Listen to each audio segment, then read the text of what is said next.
Hi yours, இன்னைக்கு சென்னையில் மலை மேலே அமைஞ்சிருக்கிற 3 கண்களுடைய ஒரு நரசிம்மர் கோவிலை பற்றி தான் பார்க்க போகிறோம். 1500 ஆண்டுகள் பழமையான கோவில். இது ஒரு பெரிய பாறை குடஞ்சு குடவர கோயிலை பண்ணியிருக்காங்க.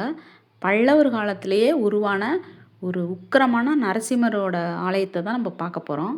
அருள் பாலிக்கிற நரசிம்மர் பார்த்திங்கன்னா வலது காலை மடைச்சு இடது காலை கீழே தொங்க விட்டு பக்தர்களுக்கு ரொம்ப உக்கிரமாக தான் காட்சி கொடுக்குறாரு. ரொம்ப பவர்ஃபுல்லான ஒரு நரசிம்மர். இங்கே வேண்டது எல்லாமே சிறப்பாக நடைபெறுது. கல்விக்கு, திருமணத்திற்கு, குழந்தை இல்லாதவங்க வேண்டுறதுக்கு இந்த மாதிரி பல பிரார்த்தனைகளை சிறப்பாக நடத்தி கொடுக்குறாரு. கண்கள் பார்த்திங்கன்னா ரொம்ப அகன்ற கண்கள், ரொம்ப பவர்ஃபுல்லாக இருக்கார் பார்க்குறதுக்கு. அது மட்டும் இல்லாமல் இங்கே இருக்கிற நரசிம்மருக்கு 3வது கண்ணு ஒன்று இருக்குது. அந்த கண்ணால் பக்தர்களை எப்பொழுதும் அவர் பார்த்து கொண்டே இருக்கிறாருன்னு சொல்லிட்டு அவங்க ஆராத்தி காட்டுறப்பே நமக்கு சொல்லிடுறாங்க.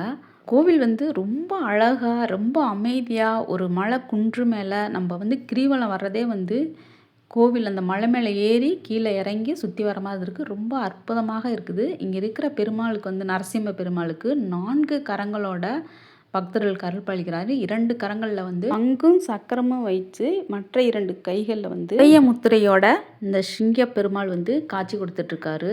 விஷ்ணு பகவானோட 4வது அவதாரம் தான் நரசிம்மர். இவர் இங்கே 8 அடி உயரத்தில் ரொம்ப கம்பீரமாக, ரொம்ப உக்கிரமாகவும், பார்க்குறதுக்கு அவ்வளோ ஒரு சூப்பராகவும் இங்கே அமைஞ்சிருக்கிறாரு. நம்ம வணங்குறப்ப அவ்வளோ ஒரு நமக்கு அமைதியும் நமக்கு திருப்தியும் இங்கே கிடைக்குது. கருவறைக்கு முன்னாடி பார்த்தீங்கன்னா 2 பக்கமே துவாரப்பாளர்கள் காவலாக காக்குறாங்க. 16 கல் தூண்கள் உள்ளேயே செதுக்கப்பட்டிருக்கு.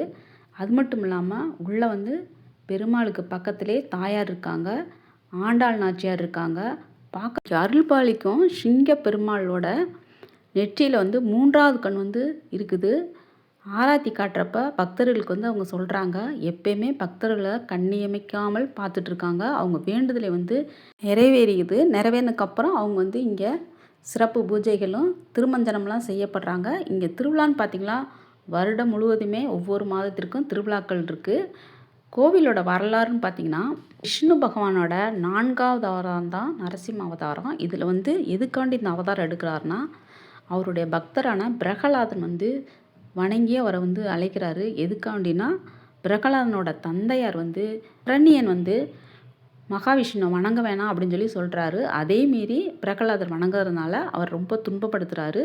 உன்னுடைய கடவுள் இந்த தூணிலிருந்து தான் வர சொல்லு அப்படின்னு சொல்லி அவர் சொல்கிறாரு. அதனால பக்தலாதன் அன்பாக அழைத்ததுனால நரசிம்ம அவதாரம் எடுத்து வர்றாரு. எப்படின்னா, முகம் சிங்கமாகவும் உடல் மனித உடவுலையும். பிரகலாதனோட தந்தையார் ஹிரண்யன் நிறையா தவம் புரிஞ்சு கடுமையான தவத்தில் அவர் வர வாங்கியிருக்காரு. எப்படின்னா, அவரோட இறப்பு மனிதர்களும் இல்லாமல், விலங்குகளும் இல்லாமல், காலநிலையில் காலையில் பகலும் இல்லாமல், இரவும் இல்லாமல், பூமியிலும் இல்லாமல், ஆகாயத்திலும் இல்லாமல் இறப்பு இருக்கணும் அப்படின்னு சொல்லிட்டு பிரம்மாட்டையே அவர் வர வாங்கியிருக்காரு. அதனால் அவரை கொல்றது அவ்வளோ எளிதில்லை. அப்படின்றதுனால விஷ்ணு பகவான் நரசிம்ம அவதாரத்தில் சிங்க முகமும் மனித உடலும், பகலில் சூரியன் அஸ்தமனத்துக்கு முன்னாடியும், அதே மாதிரி தரையும் இல்லாமல் வானத்தில் இல்லாமல் தன்னுடைய மடியிலே வைத்து ஹிரண்யனை அவர் வதம் பண்ணிடுறாரு. அதுக்கப்புறம் கோபம் அப்பையும் அவருக்கு தீரலை. அப்போ பிரகலாதன் அவரை உருகி ஒரு பாடல் பாடுறாரு.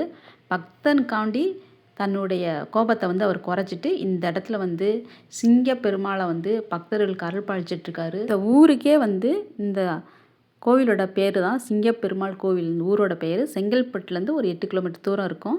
தாம்பரத்துலேருந்து திருச்சி போகிற நெடுஞ்சாலையில் தான். பௌர்ணமி தினத்தில் இங்கே கிரிவலம் வர்ற வழக்கமும் இங்கே இருக்குது. செவ்வாய் தோசை இருக்கிறாங்க, ராகு தோசை இருக்கிறாங்க. இங்கே நெய் விளக்கு போட்டு அவங்க வேண்டுதலை வேண்டிக்கிறாங்க. அது மட்டும் இல்லாமல் சுவாதி நட்சத்திரக்காரங்களுக்கும் திருவாதிரை நட்சத்திரக்காரங்களும் இங்கே ரொம்ப சிறப்பு வழிபாடுகள் செய்கிறாங்க. கோவிலோட நடை திறக்கும் நேரம் பார்த்திங்கன்னா, காலையில் 7:30 மணிலேருந்து மதியம் 1:30 வரலும். அவர் மாலை 4:30லேருந்து 8:30 மணி வரலாம். நல்ல ஒரு அற்புதமான சக்தியில் கொண்ட ஒரு நரசிம்மர் சிங்கப்பெருமாள் ஆலயம். இங்கே இருக்கிற மூலவர் பேர் படலாத்திரி நரசிம்மர். இந்த ஆலயத்துக்கு போயிருக்கீங்களா அப்படின்னு சொல்லி கமெண்ட்ஸில் சொல்லுங்கள். அவ்வளோ திவ்ய தேசத்தில் எத்தனையோ பெருமாள் பார்த்தாலும் இங்கே இருக்கிற நரசிம்மர் ரொம்ப சிறப்பான ஒரு நரசிம்மராக இருக்கார்.